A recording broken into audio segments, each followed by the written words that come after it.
Me casé.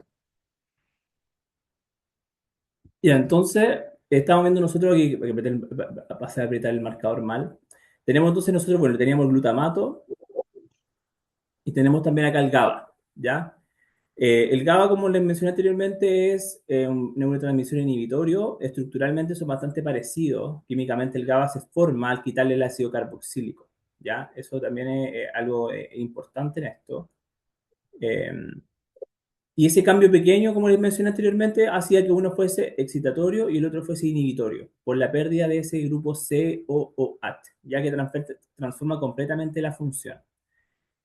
Eh, Reduce obviamente la sobreexcitación neuronal, el GABA, o sea, al tener un efecto inhibitorio, es decir, lo que hace es hacerla menos propensa al disparar potenciales de acción, ¿ya? Acá el GABA lo que hace es liberar principalmente o abrir los canales de cloro en la neurona postsináptica, ¿ya? Y gracias al GABA entonces el cerebro puede descansar, puede relajarse y mantener el control. Muchas de estas moléculas de GABA son ansiolíticas, son sedantes, hipnóticos, ansiolíticos, sedantes, que ustedes no sé si conocen las benzodiazepinas, clonazepam, diazepam, el clotiazepam, todos tienen, o también mismo el alcohol, todo aumenta la acción de GABA, ¿ya? Modulando alostéricamente el receptor de GABA A, ¿ya? Entonces, eso también es importante. Acá nosotros también tenemos la glicina, ¿ya? La glicina es otro aminoácido. ¿Por qué un aminoácido? Fíjense ustedes acá bien. Tenemos una amina y un ácido carboxílico, que es un componente clave en la estructura para definir que esto es un aminoácido, ¿ya? Pequeña y simple con solo dos carbonos, acá al centro. Inhibe la neurona de la médula espinal y el tronco encefálico y su simplicidad química permite la rapidez, ¿ya? Entonces, molécula pequeña, como ustedes pueden ver, apenas dos carbonos, le permite actuar con enorme rapidez, especialmente la médula espinal, donde modula ciertos reflejos y el tono muscular, ¿ya? También está abriendo los canales de cloro, al igual que GABA, pero eso es importante en distintas regiones, ¿ya? Muchas veces en realidad la glicina se pasa un poco por alto. Se pasa un poco por alto, pero juega un rol bastante importante lo que tiene que ver con la coordinación motora, la inhibición de los movimientos involuntarios y químicamente es tan simple que casi parece como si fuese parte de un prototipo molecular del sistema nervioso. Una estructura mínima que combina ciertos receptores específicos, logra efectos precisos y complejos, ¿ya? A pesar de su tamaño más bien pequeño.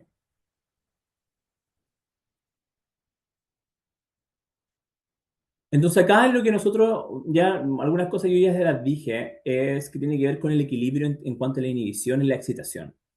Ya el cerebro humano vive en constante equilibrio y cuando hay un desequilibrio, como se puede ver acá abajo, una enfermedad característica de esto, como les mencioné también en el inicio, tiene que ver con la epilepsia. ¿Ya? En la epilepsia hay un desequilibrio de GABA y de glutamato. Por eso se producen estas convulsiones, ¿ya? O estas crisis epilépticas. Entonces, obviamente ahí el tratamiento farmacológico va a estar mediado por fomentar este equilibrio, po. Aumentar GABA, por ejemplo, o disminuir glutamato, dependiendo de cómo se esté este desequilibrio. Si predomina el exceso de glutamato, ¿qué va a pasar? Las neuronas van a disparar con exceso, ¿cierto? Aparecen síntomas como la ansiedad, las crisis epilépticas. Si predomina GABA, ¿qué va a pasar? La neurona se deprime, ¿ya? Y el resultado puede ser ¿cuál? Somnolencia o apatía, por ejemplo. Entonces, este equilibrio dinámico es importante, cambia obviamente con una emoción, ¿cierto? Cambia con la alimentación, cambia con la edad. Por eso es importante también, como les dije anteriormente, el tema del ejercicio físico, la alimentación, entre otras medidas también no farmacológicas, porque produce un desequilibrio o fomenta un equilibrio, dependiendo cómo esté esto, ¿ya? Entonces, eso es importante, Tenemos acá glutamato cuando el equilibrio se pierde, ansiedad, epilepsia, insomnio. Pensar en modular químicamente la intensidad neuronal, ¿ya? Después nosotros tenemos ciertas aminas biogénicas, que son un grupo fascinante de neurotransmisores. Y a diferencia de los aminoácidos, perdón, anteriormente, estas moléculas derivan de aminoácidos aromáticos. Miren, acá una compañera de ustedes también anteriormente nombró ciertas cadenas, bueno, que está la tirosina, derivan de, fíjense, tirosina, dopamina, noradrenalina, adrenalina. ¿Y todo esto qué tienen? Anillo aromático, como les dije. A eso se refería. A diferencia de los anteriores, estas derivan de anillos aromáticos, estas aminas biogénicas, ¿ya? ¿Qué es importante acá? Estos tienen anillos aromáticos. Por ejemplo, acá abajo nosotros podemos ver que tienen anillos de benceno. Solamente un anillo, ¿ya? O también pueden tener este anillo que se conoce como indol, que tiene un anillo de 6 miembros y uno de 5, que apréndanselo ustedes como dos anillos fusionados, ¿ya? ¿Qué es importante acá? Bueno, si ustedes se dan cuenta, tenemos tirosina, dopamina, noradrenalina y adrenalina. Derivan de un aminoácido. Tirosina, levodopa, dopamina, lo que dijo la compañera anteriormente, ¿ya? Después noradrenalina y adrenalina. Todo tiene una estructura en común, pero tienen distintos efectos o distinta afinidad con distintos receptores. Por eso es clave, como les dije al inicio, eh, comprender la estructura. Por ejemplo, de la tirosina surge la dopamina, la noradrenalina, como ustedes pueden ver acá, ¿ya? Que son moléculas asociadas principalmente a la motivación, a la atención y la respuesta del estrés. Por otro lado, fíjense que ustedes tenemos nosotros el L-triptófano, que también es un aminoácido. Y miren, si seguimos esta cadena, tenemos la serotonina y también tenemos la melatonina que hablamos anteriormente. ¿Y esto con qué está relacionado entonces? Con el estado de ánimo, con el sueño también, ¿ya? Químicamente, todas comparten un grupo amina y un grupo aromático que les permite interactuar con los receptores. Fíjense, tenemos una amina acá, tenemos un anillo aromático. Tenemos una amina acá, tenemos un anillo aromático. Y esa parte de la estructura es la que permite tener afinidad por los receptores. ¿Ya? O sea, que este se une al receptor de serotonina, o este que se une al receptor adrenérgico, se une mediante enlaces o uniones del anillo aromático, la amina, con el receptor. ¿Ya? Eso también es, por eso les digo, la estructura juega un rol sumamente importante. Entonces, en primer lugar, acá tenemos la tirosina. Comenzamos por la tirosina, que es el punto de partida de las catecolaminas. Recuerden que la catecolamina era esta parte de acá. Este anillo que está acá, con dos grupos OH más la amina, ¿ya? Y la tirosina, que es la L-tirosina que está acá encerrada, es el punto de partida, ¿ya? Esa modificación química que la diferencia del resto permite que sea un sustrato perfecto para formar dopamina. Fíjense ustedes acá, dopamina. Vamos perdiendo, miren, aquí adicionamos un grupo, miren. Acá eliminamos esta parte de acá, ¿cierto? Después adicionamos otro grupo acá. Y después adicionamos otro grupo acá. Y esa sutileza es la que permite obviamente tener distintos efectos, ¿ya? Entonces, como dijimos anteriormente, levodopa, la tirosina es precursor de levodopa, después levodopa de dopamina, la dopamina en noradrenalina, después en adrenalina. En el cerebro, por si acaso, la tirosina se convierte primero en levodopa y luego, mediante una enzima, la dopa descarboxilasa. Descarboxilasa significa que descarboxila o pierde el ácido carboxílico, que es este. Y por eso se origina entonces la dopamina. Lo interesante, como ustedes pueden ver, que pequeños cambios estructurales en la cadena dan origen a moléculas con funciones completamente distintas. ¿Ya? Noradrenalina, adrenalina, son químicamente casi idénticas. ¿Ya? Funcionalmente una motiva y la otra alerta, y etcétera. ¿Ya? Entonces, nosotros podemos tener la siguiente analogía. Es como, por ejemplo, si estuviésemos es cambiando una nota de en una canción. Pasábamos de un ritmo de descanso a un, no sé, una cumbia, no sé, completamente distinto, ¿ya? Cambiar solamente una tecla de un sonido, en este caso de una estructura, tiene un efecto farmacológico completamente distinto. Un solo átomo, como dice acá, puede transformar una emoción de alerta, de atención, de somnolencia, entre otros, ¿ya? Luego tenemos acá encerrado la dopamina, que es la molécula de la motivación, ¿ya? Controla la recompensa, el movimiento y la motivación, presente en vías mesolímbica y nigroestratial. Químicamente es un anillo catecol, que es el que está acá abajo, más una amina lateral.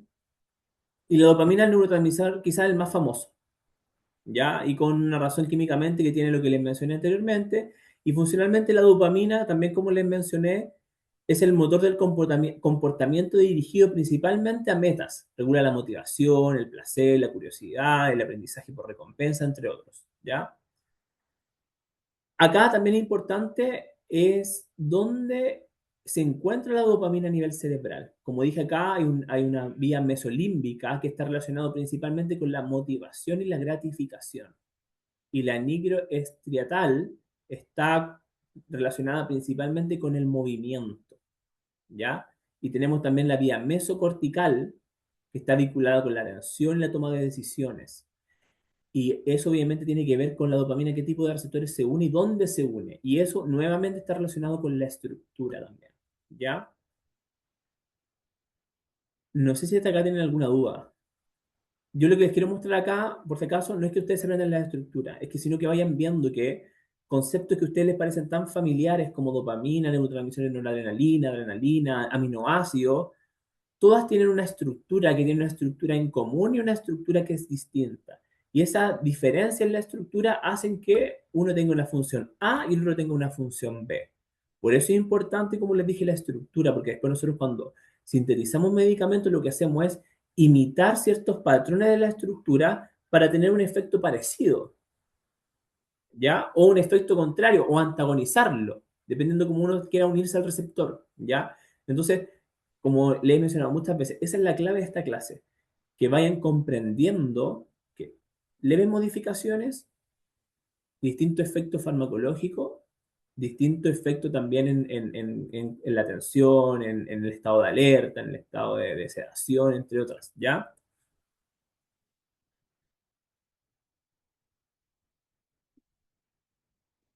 Luego tenemos nosotros la noradrenalina y la adrenalina, que también les mencioné que la diferencia está principalmente acá. Tenemos esta diferencia aquí, en este grupo de acá, en este metil que se llama, el CH3, ¿ya?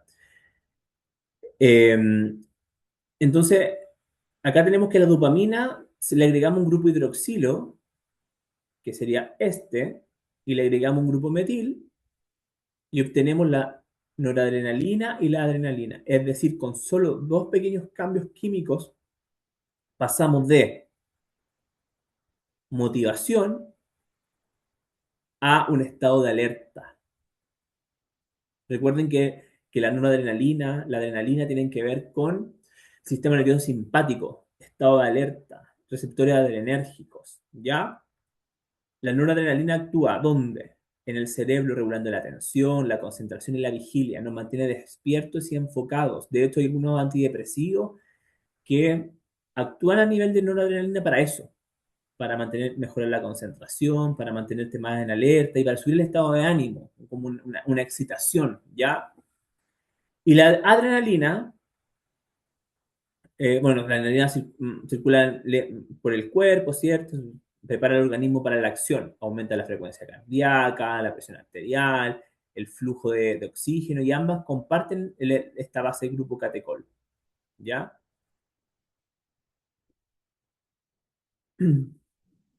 Profesor, ¿Sí?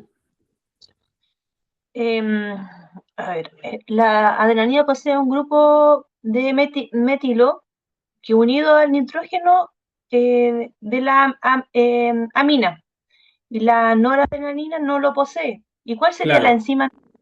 ¿Cómo se llama la enzima que transporta esto? No es una enzima. que lo transporta. No, mira, son reacciones, bueno, Que la que verdad es que no recuerdo bueno, no recuerdo el nombre de la enzima que lo metila, pero pueden ser, mira, acá pueden ser dos cosas. Una, lo más probable, a ver, espérame, deja buscar, creo que puede estar por acá. Espérame, no lo agregué. A ver, no. No, mira, pero mira, no creo que tiene que ver con la metilación, no sé el nombre exacto, tendría que buscarlo, pero eh,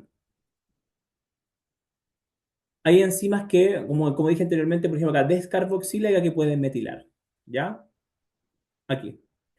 Como dije, no recuerdo el nombre de la enzima, la verdad, pero solamente ese cambio sutil, ¿ya? encima no saber si afectan algo o da ¿Cómo? los. O sea, saber el nombre de la, o sea, ¿qué enzima es la que lo cataliza? ¿Afecta en algo o no? ¿O da lo mismo que lo aprendamos?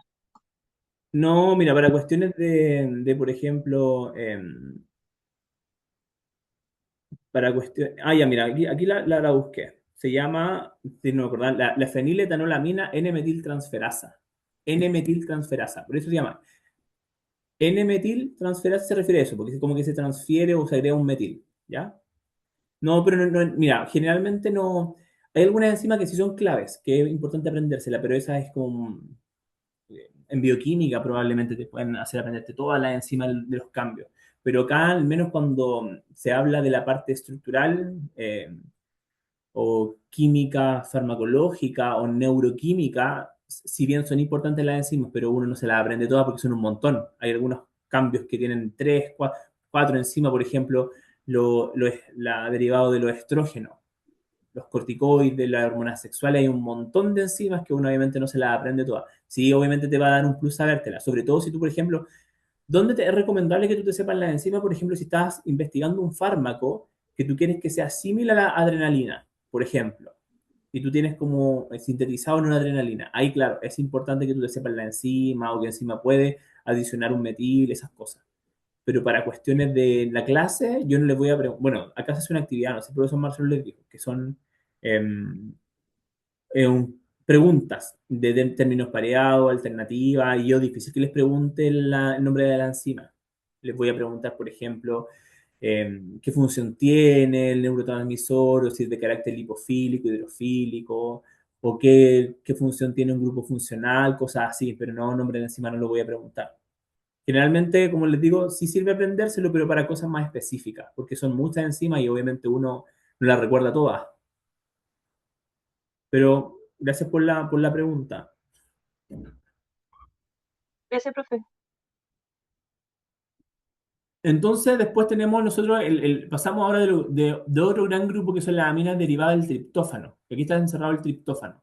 El triptófano, a diferencia de lo anterior, tiene acá dos anillos, un anillo indol, ¿ya? El triptófano es un aminoácido que es esencial, lo que significa que no lo producimos, debemos obtenerlo a través de la alimentación. Por ejemplo, en el plátano lo tiene, la avena, algunas legumbres, el chocolate. Eso es claro que tiene triptófano, ¿ya? Y el triptófano se convierte en 5-hidroxitriptófano mediante acá esta enzima. Justo por acá hay un nombre de una enzima, pero esa, por ejemplo, a eso voy. Es difícil aprenderse todo el nombre de esta enzima. Y luego este 5-hidroxitriptófano, este que está acá, se convierte en serotonina por esta enzima que está aquí. Serotonina. ¿Ya? Eh, y la estructura, si ustedes se dan cuenta, mantiene este anillo indol. Miren, mismo anillo. Pero ¿qué cambia? Fíjense ustedes acá. Tenemos un grupo hidroxilo en el anillo indol.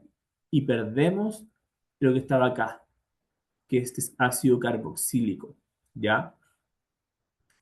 Y esos cambios, obviamente, de un anillo indol, una mezcla de un benceno con un pirrol, así se llama, le da esta estabilidad a la serotonina. ¿Para qué?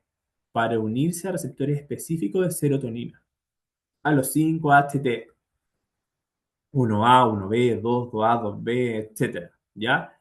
Y por lo tanto eso permite que la serotonina, ¿qué hace? Regula las emociones claves como el humor, el apetito, la digestión y el sueño. ¿Ya? Y eso, insisto, aquí es importante cómo se une al receptor y se une por su geometría, por sus características estructurales, ¿ya? Cuando sus niveles bajan, ¿qué pasaba cuando la serotonina estaba baja? ¿Con qué se asociaba? Con depresión, ansiedad, insomnio, ¿ya? Lo interesante, sí, en esto, por si acaso, es que solo una pequeña fracción del triptófano es ingerido llega al cerebro, ¿ya? Porque acá hay una competición con otros aminoácidos por el mismo transportador, ¿ya? Por eso la alimentación y el metabolismo influyen directamente en nuestra neuroquímica, en el comer, en el dormir, en emocionarse, en todos esos actos, ¿ya? Entonces, lo que les dije también anteriormente, al inicio, la dieta juega un rol importante. O sea, si nosotros nos administramos eh, ciertos alimentos, y vamos a tener también ciertas características que se van a asociar con ciertos efectos de algunos neurotransmisores, por ejemplo, el triptófano mismo, que es precursor de serotonina. Si nosotros comemos, por ejemplo, bueno, chocolate, tendríamos que comer mucho chocolate para que llegue en mayor cantidad al cerebro y obviamente mejoraríamos el estado anímico. Generalmente cuando alguien come chocolate le genera placer.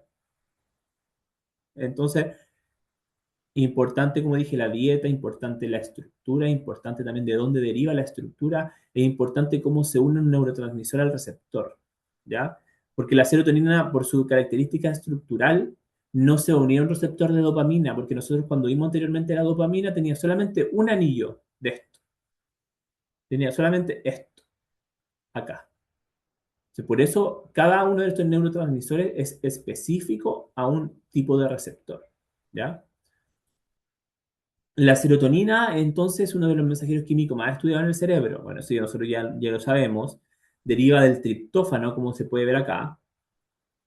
Deriva del triptófano, ¿ya? Que al agregar un grupo, ¿cuál? Un grupo hidroxilo acá. Esto es distinto, ¿cierto? Se forma este 5-hidroxitriptamina. Por eso es 5-HT. 5-hidroxitriptamina. 5-HT. ¿Ya? Por eso se conocen los receptores 5-HT, algo, es por eso, porque la serotonina se conoce, o su nombre químico es 5-hidroxitriptamina, ¿ya? Tampoco yo se lo voy a preguntar en una prueba, pero cuando uno dice 5-HT, ¿por qué se llama 5-HT si la serotonina tiene una S? Es por eso, porque en realidad el nombre es 5-hidroxitriptamina, 5-HT, uno es un tipo de receptor, A es otro, 1B es otro, ¿ya? Ojo, aunque se asocie con la felicidad, su función más ampliamente no investigada, pero lo que se acuña más es que mantiene el equilibrio general del sistema nervioso. Regula el sueño, el apetito, la digestión, la temperatura y el humor. El 90% de la serotonina del cuerpo está en el intestino. Solo una fracción se produce en el cerebro. ¿Por qué? Adivinen.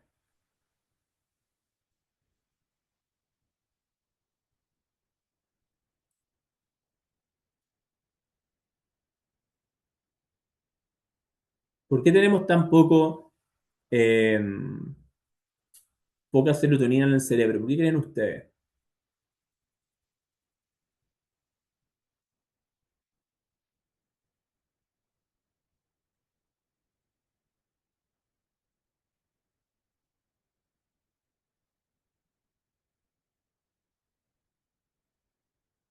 ¿Alguien se aventura por qué creen ustedes que tenemos poca cantidad en el cerebro y está más a Por nivel el intestinal? intestino, por la célula, ay, no me acuerdo cómo se llama, de la mucosa gastrointestinal. No, pero algo más sencillo, Jennifer, que hemos visto en esta clase. ¿Por qué creen ustedes que no produce la barrera hematoencefálica? ¿Será, será, profe, porque en el intestino se crea el triptófano y se necesita el triptófano para crear la serotonina? ¿Cómo? Ashley, disculpa, que justo estaba, te escuché como muy despacito el audio y estaba subiendo el volumen. Ay, no sé si se escucha. ¿Se escucha? Ahora pero se escucha Sí, bajito, pero sí. Por el triptófano que se crea principalmente en el intestino y se necesita el triptófano para crear la serotonina. o nada que ver. Más o menos. Hay cosas ciertas y otras no tanto. Otro aminoácido. ¿Por qué ustedes creen? A ver, les voy a ayudar, les voy a dar la respuesta. ¿Por qué la dopamina no llegaba a nivel central?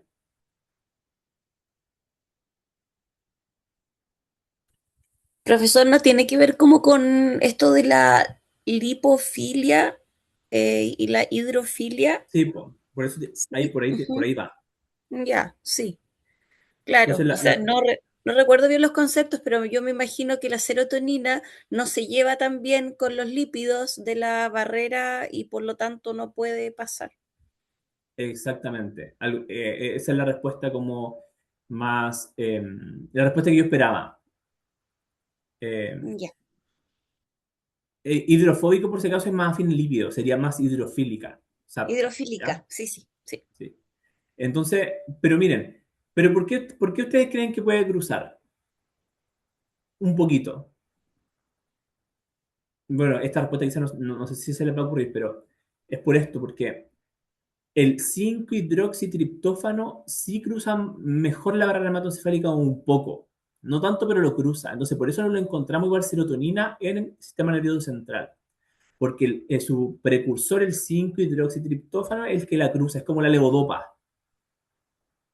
¿Ya? Entonces, por eso, cuando ustedes, por ejemplo, después más adelante, el profesor Marcelo, cuando lo vean y digan, profesor, ¿por qué la serotonina, no sé, usted sabe por qué la cruza o no cruza la barrera hematoencefálica? Y ustedes le van a decir, oh, en realidad está poco, pero él les va a decir, pero ¿por qué está la barrera hematoencefálica si es polar? Voy a inventarle. Y usted no, porque su precursor, el 5-hidroxitriptófano, es el que la cruza. No en grandes cantidades, pero la cruza y eso permite que se convierta en serotonina. ¿Ya? Por eso nosotros podemos, por eso no, eh, por eso es relevante, obviamente, entender la estructura.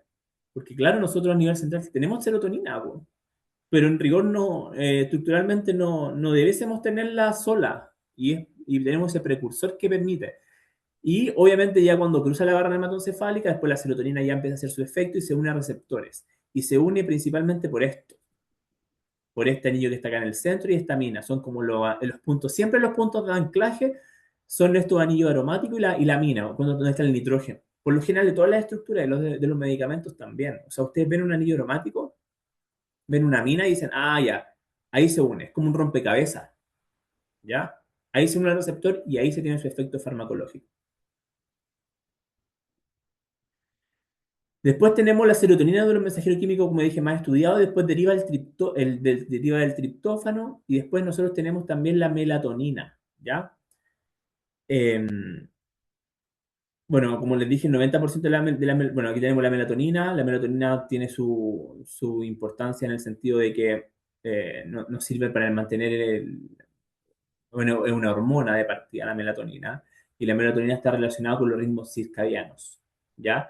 La melatonina, fíjense ustedes aquí en esta característica que sale acá en la diapo, más lipofílica, atraviesa fácilmente la barrera hematoencefálica. Entonces, fíjense ustedes en esto. Delante una compañera preguntó o dijo que los niños, los estudiantes, los jóvenes le administraban melatonina para producir sedación.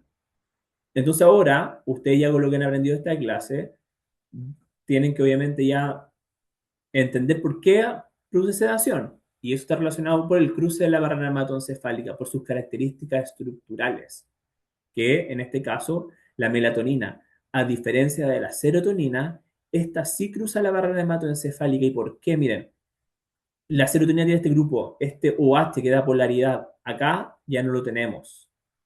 Acá tenemos una mina que tiene carga, que generalmente igual esto, si bien la carga da más bien periferia, de repente también aportan cierto, bueno, la serotonina en realidad aquí es polar, o sea, vemos carga y no cruza la barrera hematoencefálica. Acá perdemos la carga entonces, y mantenemos el anillo aromático. Entonces, esta estructura es más lipofílica y atraviesa la barrera hematoencefálica. Por eso ustedes pueden encontrar que sus estudiantes, sus pacientes, se administran melatonina y le produce sedación. ¿Por qué? Porque atraviesa la barrera hematoencefálica y eso está estrechamente relacionado con sus características estructurales. ¿Ya?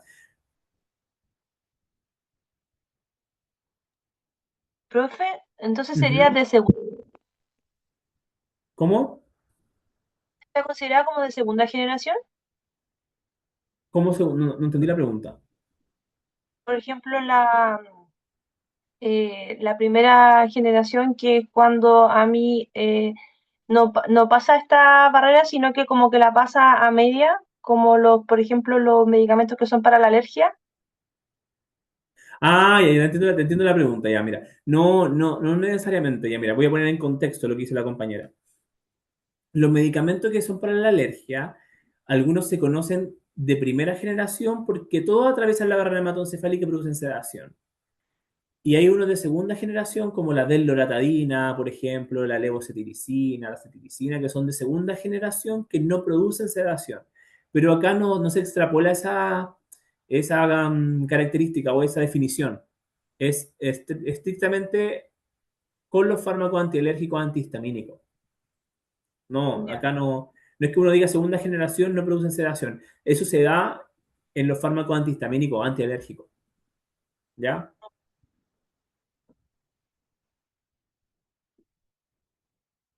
Entonces acá tenemos que, bueno, la idea de esta diapositiva es que, bueno, que nosotros mostrarles que hay varios neurotransmisores que no aparecen de manera aislada. Si ustedes se dieron cuenta, todos se sintetizan a partir de moléculas precursoras, muchas de ellas de aminoácidos. También ustedes se pudieron dar cuenta. Es importante que un aminoácido esté presente en la dieta, no significa que automáticamente aumentará el neurotransmisor correspondiente. ¿Por qué? ¿Qué teníamos nosotros, por ejemplo, cuando la serotonina? Es importante que un aminoácido esté presente en la dieta, pero no significa que automáticamente aumentará el neurotransmisor correspondiente. ¿A qué me refiero yo con esto? Que obviamente hay otros factores biológicos que también van a modular este aumento del neurotransmisor, como les dije con la serotonina. Por ejemplo, si nosotros queremos mejorar, como dije, el estado de ánimo en un paciente que tiene depresión, por ejemplo, terminamos esta clase y ustedes van y dicen, hoy aprendieron que el chocolate aumenta serotonina a nivel central. Y van a decirle a algún paciente, o algún familiar, algún amigo, quien sea, que tiene algún trastorno del estado de ánimo, decirle, coman chocolate, porque va a aumentar la serotonina, va a mejorar el estado de ánimo, etcétera. Pero lo que yo les quiero decir con esto es que, si bien la dieta es importante, recuerden que la serotonina a nivel central eran bastante pequeñas sus cantidades. Entonces, imagínense comer chocolate, que es más despreciable aún la cantidad de serotonina que puede aumentar. Tendrían que hacer, pero no sé cuántos chocolates comerse al final. Entonces, la dieta es importante, pero no significa que uno automáticamente sea como una equivalencia. Yo me voy a administrar un alimento y va a mejorar de forma exponencial o de forma directamente proporcional el neurotransmisor. Por ejemplo, yo me como una barra de chocolate, no va a ser equivalente a una barra de serotonina. Van a ser cantidades muy pequeñas. También tener ojo con eso. Y también hay otro punto importante que tiene que ver con la absorción intestinal. El transporte hacia el cerebro, por ejemplo. También interviene en esto. La competencia por transportador, la actividad enzimática, la disponibilidad de, por ejemplo, cofactor, la regulación propia de cada neurona. Acá hay un montón de factores que eh, obviamente van a impactar en esto. ¿Ya? Entonces acá yo les dejé un resumen: aminoácidos precursores, neurotransmisores y funciones cerebrales. Tirosina, aminoácido; dopamina, noradrenalina, adrenalina en color negrito; motivación, atención, recompensa. Triptófano, aminoácido; serotonina, el neurotransmisor; melatonina, ánimo, sueño, estabilidad emocional; glutamina, glutamato, GABA, equilibrio entre excitación e inhibición. ¿Ya? Entonces acá, miren,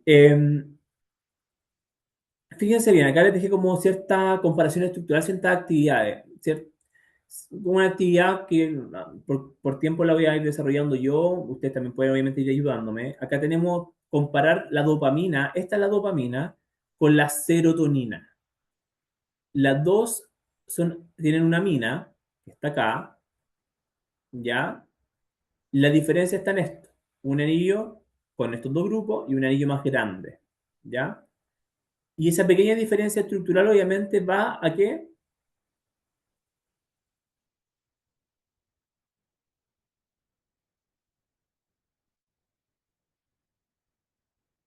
¿Qué pasa, chicas, chicos?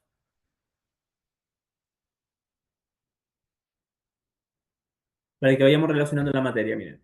Acá yo le puse la comparación de dos neurotransmisores. Al lado izquierdo, sí, al lado izquierdo sí, al lado izquierdo tenemos nosotros aquí la dopamina y acá tenemos la serotonina. ¿Cómo son estructuralmente? Iguales, distintas, distintas, ¿ya? Visualmente ya se ven distintas.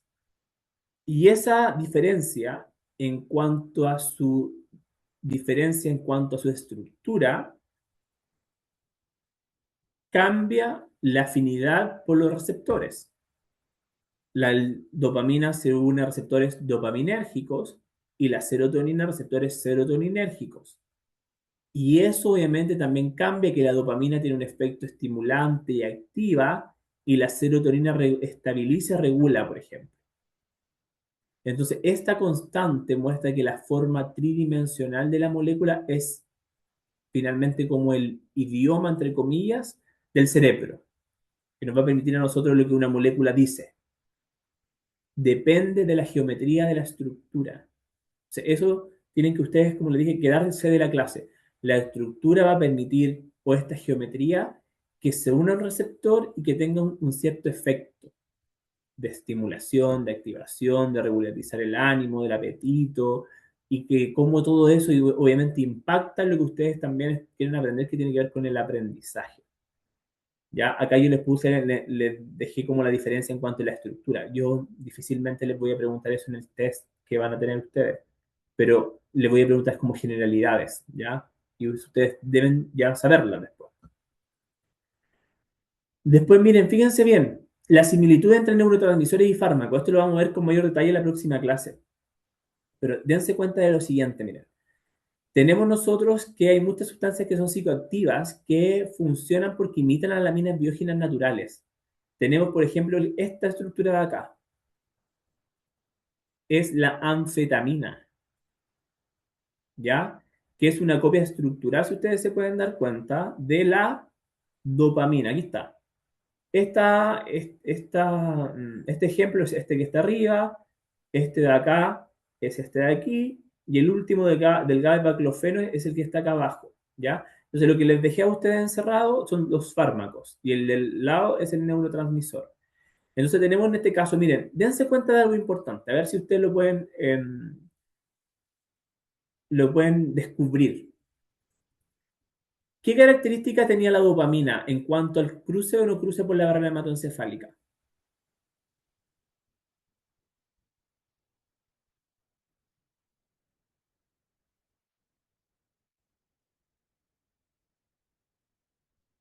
Dopamina.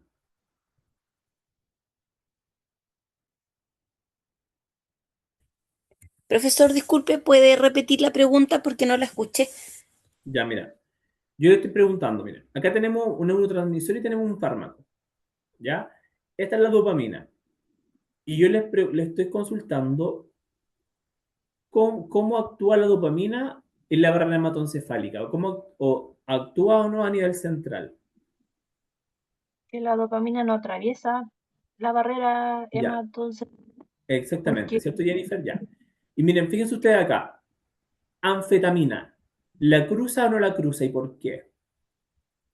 porque tiene No, pero aquí está acá al lado, Jennifer. La anfetamina, que es parecido a la dopamina. ¿Cruza o no cruza la barrera hematoencefálica? que no tiene carga. ¿Cómo? Carga. No, no tiene carga. Este tampoco tiene. Pero tiene estos dos grupos de acá. Recuerden, miren, yo les voy a dar la respuesta, porque esto tiene que quedarle a usted como idea general. La compañera dijo que este no cruzaba la barrera hematoencefálica y eso es correcto. ¿Y por qué no la cruza? Porque tenemos este grupo y este grupo. A ver, déjenme buscar el puntero de nuevo. Tenemos este grupo y este grupo que impide el paso por la barrera hematoencefálica. ¿Por qué? Porque son polares a más afinidad con el agua, no con la membrana lipídica que está en la barrera hematoencefálica. Fíjense acá, miren, ¿qué Tiene pasa aquí? transporte. La anfetamina no los tiene. Y además tiene esto, este CH3 que es un metil que da lipofilia. Entonces, ¿qué hace la anfetamina? ¿Cruza o no cruza la barrera hematoencefálica? Cruza. Cruza la barrera hematoencefálica. Y como tiene similitud con la dopamina, lo que hace es cruza la barrera hematoencefálica, libera dopamina en exceso y generando euforia y energía, es como un psicoestimulante. O sea, actúa como dopamina, entre comillas, pero cruzando la barrera hematoencefálica, teniendo un efecto dopaminérgico, entre comillas, o liberando dopamina. ¿Ya? Entonces, esta analogía de los fármacos es sumamente importante. O sea, que ustedes la comprendan así. Obviamente ustedes no son farmacéuticos ni farmacéuticas, pero están trabajando con, como dijo antes su compañera, están trabajando con jóvenes, con estudiantes, y que ustedes vayan conociendo todo lo que tiene que ver con la neurociencia, con estos neurotransmisores, y que lo puedan ir relacionando con los medicamentos, porque los medicamentos no se diseñan porque sí, se diseñan en base a una estructura y una afinidad, una similitud con un neurotransmisor y con un receptor. ¿Ya? Y acá está el claro ejemplo de esto. Tenemos también por acá abajo, no sé, otro ejemplo de la, la serotonina y el LSD, ¿ya? Entonces se parecen tanto, el LSD o triptamina, se parecen tanto a la serotonina que pueden unirse a sus receptores 5-HT2A, produciendo alteraciones perceptivas, ¿ya? Fíjense ustedes aquí, tiene esta especie como de, bueno, acá es un poco complejo de visualizar la similitud también estructural, pero tiene estos anillos, ¿cierto? Tiene amina, ¿ya? Tiene ciertas similitudes estructurales que hace que se una a un tipo de receptor de serotonina, el 5-HT2, y eso es lo que, por eso el LSD produce alteraciones de la percepción, ¿ya? Por el efecto en serotonina. Y finalmente acá vemos el GABA, este es GABA, fíjense, y este es el baclofeno. Aquí está GABA, po. Fíjense acá abajo, lo mismo está cerrado, pero el otro tiene un anillo aromático. Gracias a estas modificaciones se une al receptor de GABA B y produce un efecto inhibitorio a nivel central. Entonces, lo que podríamos nosotros concluir de esta diapositiva es que las drogas, los fármacos son imitaciones químicas que el cerebro a veces no logra distinguir del original. Es como una especie de engaño. O sea, tenemos nosotros la anfetamina, que en realidad es similar a la dopamina. Tenemos el LSD, que es similar a la serotonina, y el baclofeno, que es similar a GABA. ¿Ya? Entonces, importante eso. ¿Y cómo uno tiene esa relación? Mediante la estructura. Entonces, acá yo les voy a ir desglosando de ciertos neurotransmisores. Después, en un ratito más, le voy a dar 5 minutos para que descansemos y terminemos a las 2:30. Quedan pocos, sí. Pero yo ya es como hasta la diapo 41, como 5 diapos más, y les doy un mini break para después terminar. Entonces, acá vamos a ver nosotros la acetilcolina. Ya. Fíjense ustedes, una pregunta, a ver si ya han ido reteniendo alguna información. La acetilcolina que yo les puse que no atraviesa la barrera hematoencefálica. ¿Por qué no la atraviesa?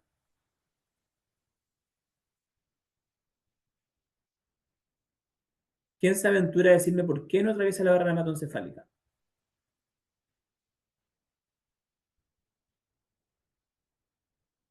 Exactamente, lo que dice la compañera Zapka. Tiene carga esto. O sea, ustedes ven una carga y no cruza la barrera hematoencefálica. ¿Ya? La acetilcolina es clave en el aprendizaje y la cognición. La acetilcolina tiene una característica, o en realidad nosotros vamos a ver que hay fármacos que van a ser para el tratamiento del Alzheimer, que van a tener una estructura. A ver, les voy a hacer esta pregunta, a ver si me van entendiendo un poco. Hay un fármaco que es para el tratamiento del Alzheimer, y yo le estoy diciendo a ustedes que se parece a la acetilcolina. Tiene un efecto parecido a la acetilcolina. Pero obviamente ustedes saben que el Alzheimer es una enfermedad a nivel central. ¿Cómo creen ustedes que va a ser la estructura de ese fármaco?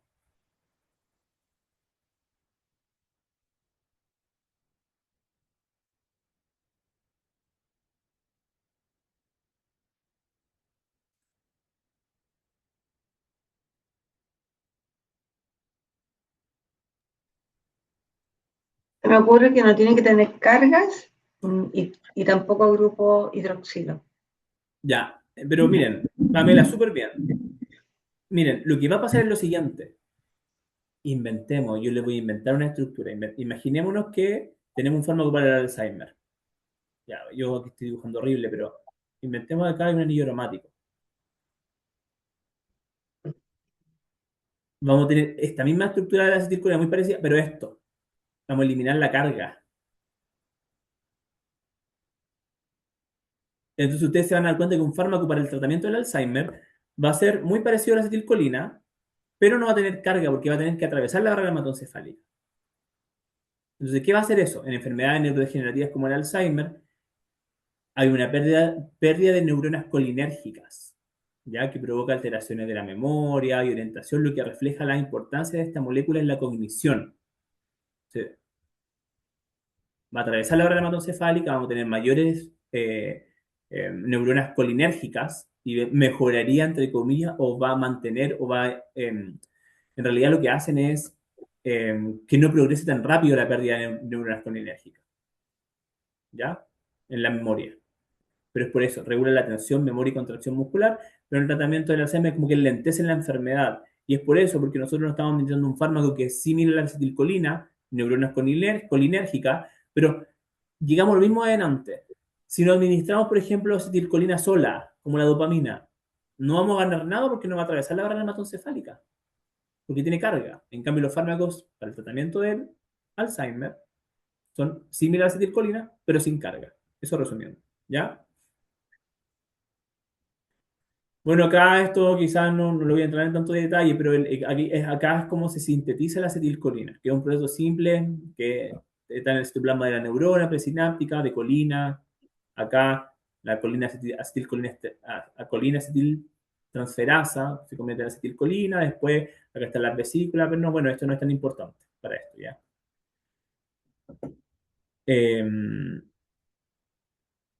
Después tenemos también, es importante, los receptores colinérgicos, que acá es donde la acetilcolina finalmente tiene su efecto.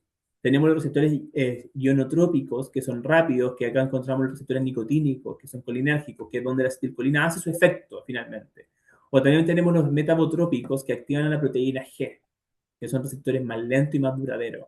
La acetilcolina actúa sobre dos grandes familias de receptores, que son estas dos, tanto muscarínicos como nicotínicos, receptores colinérgicos, ¿ya? Y están presentes en músculo, en ganglio, y en zonas también del cerebro, ¿ya? Cuando la acetilcolina, por ejemplo, o una molécula similar como la nicotina, se une, el canal se abre y entra el sodio, como se puede ver acá, un ingreso de sodio, ¿ya? Generando una respuesta rápida. Bueno, los receptores, los de proteína G, son receptores metabotrópicos muscarínicos, ¿cierto? Actúan de forma más lentas, como también mencioné, pero su efecto es más prolongado. En el sistema nervioso central, los que modulan la plasticidad y la consolidación de la memoria son estos, los acoplados a proteína G, los receptores muscarínicos, en donde lo que vimos recientemente, por ejemplo, un fármaco para el Alzheimer, va a modular, en este caso, se va a unir a estos receptores muscarínicos y van a ser los responsables de modular la plasticidad neuronal y la consolidación de la memoria. ¿ya? Entonces la acetilcolina se une a estos receptores, acoplado a proteína G, a nivel central, cuando estamos hablando de esto, de plasticidad.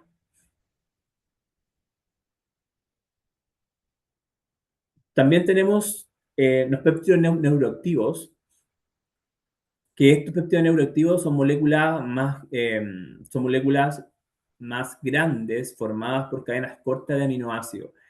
Y acá tenemos nosotros las endorfinas, que esto quizá ustedes lo han escuchado, bueno, o las encefalinas que reducen el dolor y generan un placer o bienestar. También tenemos la oxitocina, que refuerza la confianza y el vínculo social, la sustancia P, que transmite señales de dolor, como están acá, ¿ya? No se almacenan en vesículas pequeñas y actúan por segundos o minutos, ¿ya? Los péptidos no actúan tan rápido como la dopamina o la acetilcolina. Eso es importante. Bueno, también son moléculas un poquito más grandes, ¿ya? Eh, no se liberan de vesículas pequeñas. También eso es importante, como les dije. Y pregunta, ¿atraviesa o no atraviesa la barrera hematoencefálica?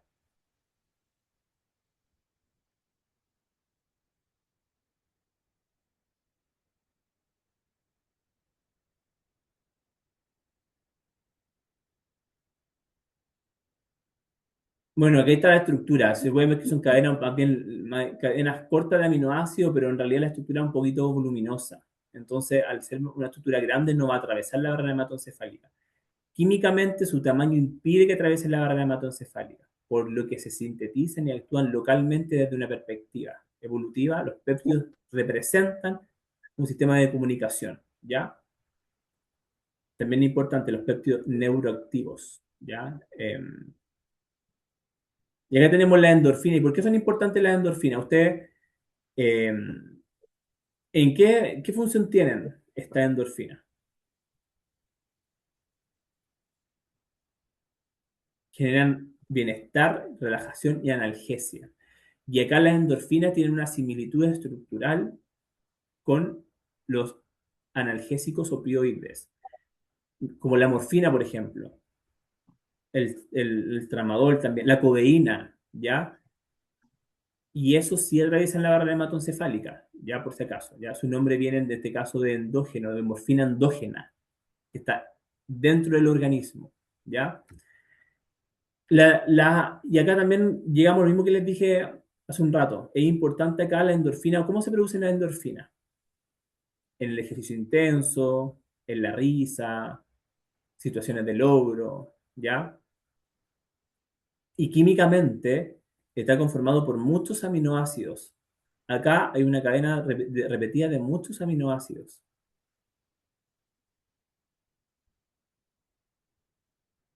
Importante para el tema de la felicidad, ¿ya? Y esta endorfina, como les dije, tiene generan analgesia, y de acá derivan los analgésicos opioides, como la morfina. Y esta endorfina o estos analgésicos opioides se unen a cierto tipo de receptores, que es por su característica estructural. Receptores mu opioides, kappa, delta, etcétera, que están localizados en el cerebro y la médula espinal, ¿ya? Acá en realidad les estoy dejando como ejemplos para que ustedes vean que estas estructuras endógenas, estos aminoácidos neurotransmisores, tienen similitudes estructurales y efectos a ciertos fármacos que ustedes ven en la vida diaria. O sea, y más bien de la vida diaria, porque hay muchas cosas que no les voy a mencionar porque no es atingente al diplomado. Pero acá en este caso la morfina, no sé si tan recurrente en pacientes jóvenes, pero sí en pacientes adultos mayores, por ejemplo. Y se relaciona por también la estructura en cómo se une específicamente un receptor. ¿Ya? A ver, déjenme ver. Voy a ver 3 diapositivas más y le voy a dar 5 minutos de break para que después terminemos ya. Después tenemos también los mensajeros gaseosos lipídicos, hasta ahora mismo solamente neurotransmisores clásicos y péptidos, ¿ya? Pero también existen mensajeros que rompen ciertas reglas, que no se almacenan, no se liberan por exocitosis, por ejemplo, y pueden atravesar las membranas fácilmente. Acá tenemos el óxido nítrico, NO, ¿ya? Esto es un gas Y uno puede sacar la similitud rápidamente. Al ser un gas va a permear de forma más fácil la barrera, ¿ya? Entonces es un gas que actúa como un neurotransmisor difusible. Se produce en una neurona y viaja directamente a las neuronas vecinas, ¿ya? Sin necesidad de estar en las vesículas. Recuerden que cuando nosotros vimos todo lo que tenía que ver con esta transmisión de los neurotransmisores, nosotros partíamos de un potencial de acción, partíamos de la apertura del canal de calcio, bueno, la unión a las vesículas, la liberación del neurotransmisor de las vesículas. Y a eso se refiere con las vesículas, que el óxido nítrico no necesita de una vesícula para almacenarse para después liberarse. El óxido nítrico trabaja de forma sola, por decirlo de alguna manera, ¿ya? Su tamaño diminuto y su característica liposoluble permiten atravesar con facilidad la barrera hematoencefálica. Regula la dilatación de vasos cerebrales, participa en procesos de memoria, ¿ya? Y plasticidad sináptica, ¿ya? Ese es el óxido nítrico.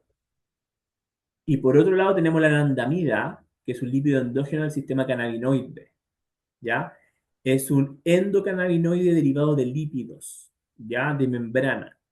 Y se une a los mismos receptores del teta-hidrocannabinol del cannabis, ¿ya?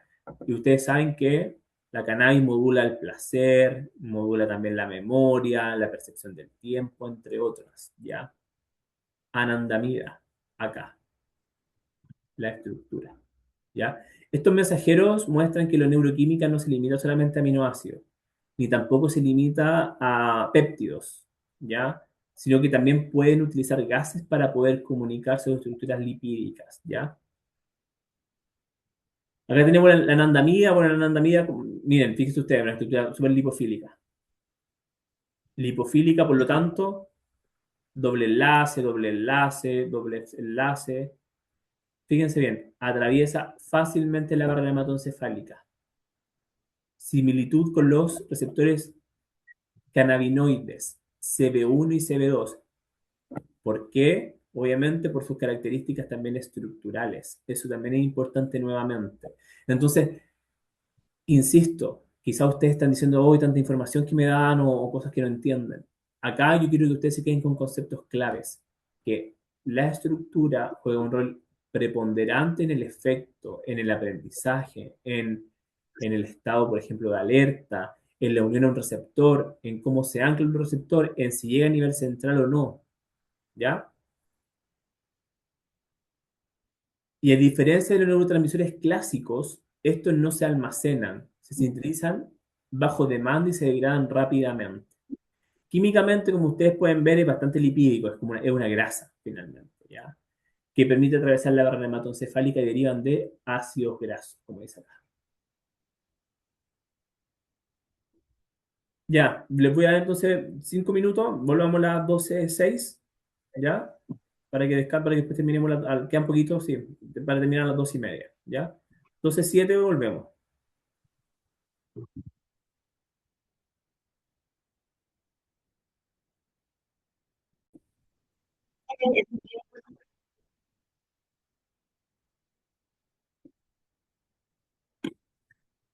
Ya, miren, entonces nosotros ya hemos visto hartos conceptos. Bueno, yo sé que, como les mencioné recién, puede ser un poquito agobiante por partes, porque hay cosas que yo sé que no les son tan familiares, pero me pidieron también eso, que conozcan estas cosas que no les son tan familiares y que sin duda yo sé que les van a servir, ¿ya?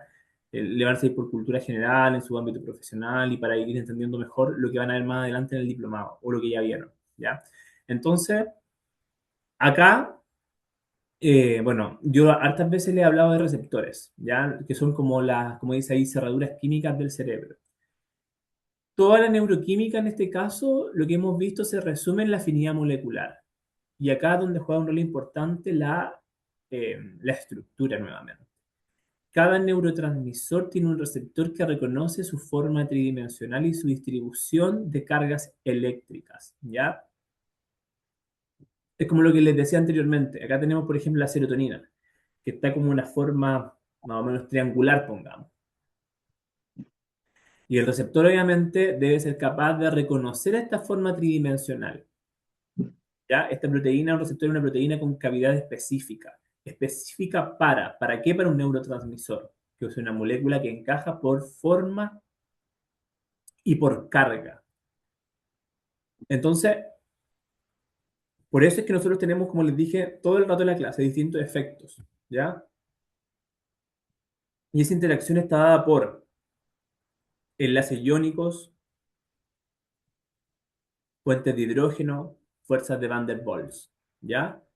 La química define la afinidad y la intensidad del efecto, ¿ya? El receptor cambia ligeramente su forma al unirse a la molécula. También es importante, por ejemplo, el antidepresivo aumenta la serotonina, los estimulantes liberan dopamina, los ansiolíticos potencian GABA, por lo tanto todos se van a unir a esos receptores y van a tener cierta similitud estructural a esos neurotransmisores. Desde la química eso se traduce en que una mínima modificación, por ejemplo, cambiar un grupo metilo, cambiar un doble enlace, cambiar un grupo hidroxilo, puede transformar completamente la afinidad y la potencia de una sustancia, ¿ya? Entonces, acá nosotros tenemos los principales receptores del sistema nervioso central. Tenemos, por ejemplo, GABA A y GABA B, ¿ya? Por lo que, bueno, un mismo neurotransmisor puede actuar sobre distintos neurotransmisores, en distintos receptores, ¿ya? Por lo que no siempre produce una misma respuesta. Por ejemplo, miren aquí, tenemos GABA, GABA A y GABA B. GABA A es ionotrópico y rápido. GABA B es metabotrópico más lento, ¿ya? Ambos tienen un control inhibitorio, pero van a tener distintas respuestas, ¿ya? Tenemos, por ejemplo, NMDA y AMPA, que tienen que ver con la memoria del aprendizaje, son receptores de glutamato, son fundamentales para la transmisión excitatoria, como hemos visto también, como vimos anteriormente, y la plasticidad sináptica. Tenemos dopamina, desde 1 de 5, motivación y recompensa. Serotonina, que tenemos un montón de receptores serotoninérgicos, de 5-HT. Y receptores abajo nicotínicos, receptores muscarínicos que se relacionan con la atención y la cognición. El efecto, por lo tanto, del neurotransmisor depende tanto de la molécula como del receptor y del circuito donde actúa, ¿ya? Por ejemplo, acá tenemos, esta imagen corresponde a GABA B, ¿ya? Entonces, tenemos un receptor de GABA, se une a una parte de GABA, a GABA A, y luego se une a GABA B. Acá tenemos específicamente al GABA B, ¿ya? Entonces, eso tenemos que tenerlo también en claro, es importante. Como les mencioné anteriormente, la relación o la unión con el receptor está relacionado con la forma y la afinidad. La afinidad se expresa, por ejemplo, en qué tan favorable es la unión entre la molécula y su receptor. Y eso está mediado por el tamaño y la geometría, la distribución electrónica, la flexibilidad estructural, principalmente esas tres características, ¿ya? Y ojo, algo sumamente importante, dos moléculas parecidas pueden tener efectos distintos, ¿ya? Y eso lo hemos visto, por ejemplo, cuando comparamos dopamina con noradrenalina, que son moléculas parecidas pero tenían efectos completamente distintos, o dopamina con serotonina, o cuando vimos, por ejemplo, algunos fármacos, ¿ya? Pero, Profesor, sí, ¿qué pasa, por ejemplo, cuando a las personas con depresión, ¿cierto?, les dan un antidepresivo y sienten, claro, una mejora en su estado de ánimo, ¿cierto?, general, pero, por ejemplo, aparece como efecto secundario una baja en la libido? ¿Qué está pasando ahí con la molécula y con el receptor? O, claro, sí, esa es mi pregunta, como... ya, mira. Voy a darte la respuesta y voy a agregar más información.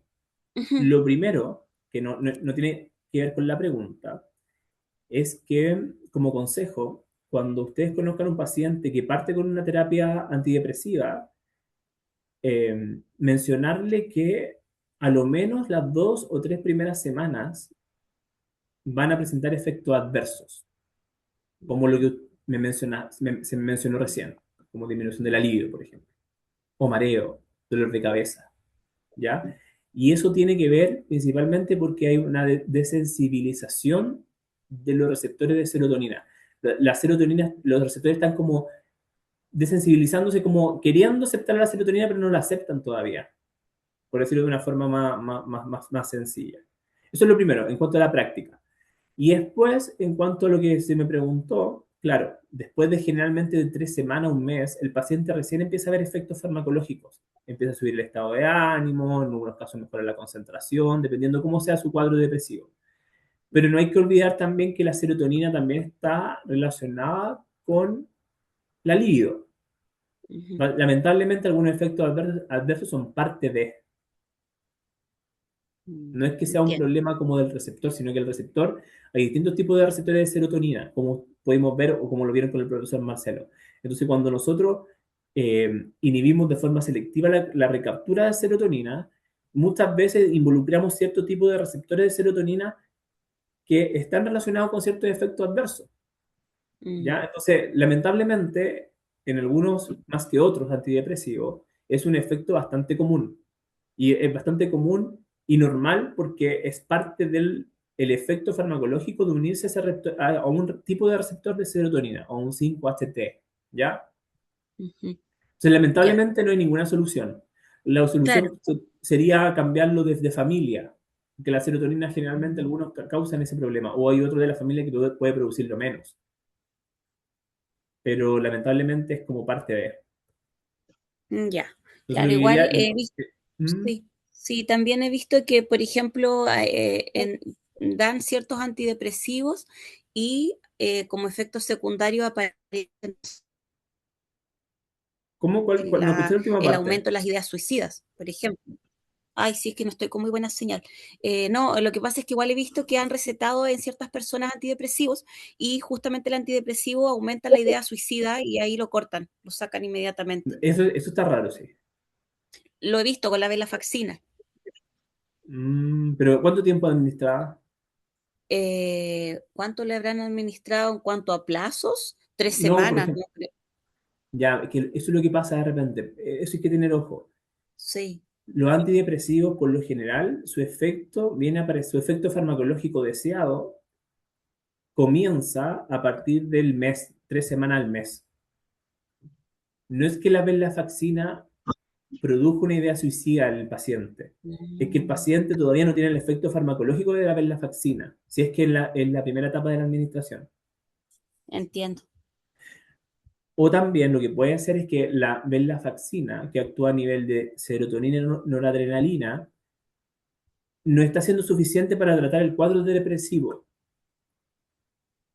Claro, porque una idea suicida, a mi modo de ver, está más relacionado con la patología que con el medicamento, porque el medicamento no debería producir eso, independiente de cuánto tiempo lleve, porque es un ya, antidepresivo. claro. Pero lo que sí puede ser es que no es suficiente para. Entonces ahí lo que Mm, se hace es, por ejemplo, adicionar un medicamento que actúe también a nivel de dopamina, que también está involucrado en la depresión. ya, Entonces va a ya, depender de la temporalidad del medicamento. Si es en un inicio, posiblemente el medicamento no está haciendo el efecto todavía, está preparando los receptores de serotonina y noradrenalina en ese caso. Pero si mm, ya, por ejemplo, eso pasa al mes 3, es porque obviamente no está dando abasto el medicamento con la patología. Puede ser una depresión refractaria que requiera, no sé, mirtazapina, por ejemplo, que actúa a nivel de adrenérgico, histamina, dopamina, muchos receptores. ya, ya, Entonces, entiendo. eso tenerlo en cuenta. Cuando Ujú, ustedes vean a un estudiante que presenta efectos adversos con un antidepresivo o que no ven mejoría, indagar cuánto tiempo llevan con el medicamento. Y lo otro que también es importante, que es el concepto de adherencia farmacológica. Que si, por ejemplo, el medicamento es una vez al día, es una vez al día, no es una vez por día por medio. Porque un paciente que padece de depresión, voy a inventar, lleva 2 meses con la terapia y se empieza a sentir bien, dice, yo no necesito el medicamento. Y eso es el peor error que puede hacer. Tiene que mm, administrárselo. Es una enfermedad crónica. La depresión generalmente es de por vida. Lo que puede ir mejorando mm, es que quizás bajar las dosis o, como dije en el inicio, agregar otras medidas no farmacológicas, pero el medicamento es necesario en estos pacientes. Y un niño, un joven que ustedes ven con un antidepresivo, no va a ser la excepción. Por eso siempre preguntan la temporalidad y cuántos medicamentos se administran para la patología. Que, eh, como me discutió anteriormente, o por lo que me imagino, muchos de ustedes trabajan con jóvenes con alta vulnerabilidad deben ser depresiones severas, en su mayoría, si es que es el caso. Entonces, respondiendo a la pregunta, volviendo al inicio, es importante eso. La Ya, temporalidad gracias. y que el medicamento demora en hacer el efecto. Ese medicamento en particular, los antidepresivos, 3 semanas, un mes. Ya, Gracias. entonces, acá la relación entre la forma y la afinidad depende del tamaño, la geometría, la distribución electrónica y la flexibilidad estructural. ¿Ya? Aquí nos queda poquito por si acaso, ¿ya? De aquí tenemos el ejemplo de la dopamina y la anfetamina, que la vimos anteriormente. Comparte la misma distancia entre el anillo y la mina. Miren, puse una estructura sobre la otra. Acá está la diferencia. Aquí, miren. Y acá. Esto ya lo vimos. Lo que quiero tratar de decirles es que tienen una similitud estructural importante, pero tienen distintos efectos. No actúan simplemente en el mismo receptor. Dopamina, dopaminérgico, y en este caso, la anfetamina, bueno, la dopamina no cruza la barrera hematoencefálica, la anfetamina sí la cruza, ¿ya? Sin embargo, la anfetamina no actúa simplemente imitando la dopamina en sus receptores. Su efecto se relaciona principalmente con los transportadores de monoaminas, aumentando la dopamina y no la adrenalina en la sinapsis, ¿ya? Y eso tiene que ver con esto, con la estructura. Acá tenemos otro punto importante que tiene que ver con la polaridad, que ya lo hemos visto y es como va a terminar la clase. Polaridad, bueno, la polaridad depende de, la polaridad está relacionada con afinidad por el agua, afinidad por los lípidos, ¿ya? Muy polar, no pasa la barra de hematoencefalía como GABA. Dopamina intermedia, pasa con dificultad con transportador. Y la anandamida, vimos que era lipídica, que pasaba fácilmente, ¿ya? Entonces, la química finalmente decide quién y no puede entrar al cerebro. ¿Quién y no permite el paso por la barrera hematoencefálica? ¿Ya? Eso es importante. Recuerden que la dopamina pasa con levodopa, ¿ya? Acá tenemos entonces otro concepto importante que tiene que ver con la plasticidad sináptica y la persistencia de la memoria. Los recuerdos no permanecen porque una molécula tenga enlaces químicos, entre comillas, más fuertes. La memoria se relaciona con cambios persistentes en la actividad y la estructura de las redes neuronales. Y lo que yo les dije anteriormente, que ocurra todo este proceso varias veces y va ocurriendo una plasticidad neuronal, ¿ya? Se puede aumentar o disminuir el número de receptores, por ejemplo, en una sinapsis. Va a tener que depender claramente de los factores que vimos anteriormente, la carga, la flexibilidad, la geometría, entre otros, ¿ya? Y también un punto importante que ocurre en cambio en la expresión génica, proteínas y espinas dendríticas también, por los receptores, ¿ya? En memorias más duraderas participa la síntesis de nuevas proteínas. Acá entonces los recuerdos se mantienen gracias a cambios duraderos en las conexiones neuronales, aumentar la eficacia sináptica, cambios en receptores y proteínas, cambios estructurales, como les dije también, y síntesis de nuevas proteínas. ¿Ya? La memoria no se almacena en una molécula aislada, sino que en cambios persistentes de las redes neuronales. O sea, está todo esto relacionado. ¿Ya? Y acá les dejé dos resúmenes y con esto terminamos, vamos a terminar un poquito antes. Resumen de neurotransmisores, bueno, aminoácidos, glutamato, GABA-glicina, aminas, dopamina, serotonina, noradrenalina, ésteres, acetilcolina, péptidos, endorfina, oxitocina, lípidos, gases, anandamida y óxido nítrico. Distinta estructura con el mismo propósito, que obviamente es comunicar o tener distintos efectos farmacológicos o distintos efectos en cuanto al aprendizaje, la conducta, la atención, entre otros. Como le he dicho muchas veces ya, lo importante no es memorizar todas estas estructuras, sino entender que cada familia posee propiedades químicas distintas y por lo tanto distintas maneras de sintetizarse, almacenarse, liberarse y finalmente actuar, tener una respuesta, unirse a un receptor y tener un efecto farmacológico. ¿Ya? Y acá para terminar, les dejé un resumen, que esto les va a servir, es como una idea de toda la clase, más o menos, ¿ya? Tenemos distintos tipos de sustancias o características químicas. Moléculas pequeñas, lipofílicas, no polares. ¿Cruzan la barrera hematoencefálica? Sí. ¿Mediante qué mecanismo? Difusión pasiva, a través de la bicapa lipídica. Moléculas polares o cargadas. ¿Cruzan la barrera hematoencefálica? ¿Tener carga? No. Demasiado hidrofílicas, no atraviesan la membrana lipídica, requieren transportadores específicos. Aminoácidos neutros y glucosa, ¿atraviesan la barrera hematoencefálica? Sí, por transporte activo. Moléculas con carga positiva o negativa, no. Cualquier carga, no. Moléculas grandes, tampoco. Molécula lipofílica con cierta polaridad equilibrada, sí, pero parcialmente.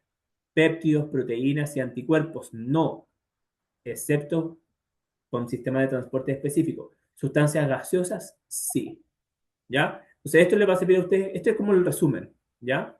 El resumen de toda la clase es lo que ustedes obviamente tienen que interiorizarse y dejar como con este aprendizaje. No sé si tienen alguna duda. Quedan 5 minutos. No sé si alguien o está todo, o tienen muchas dudas, pocas, no sé.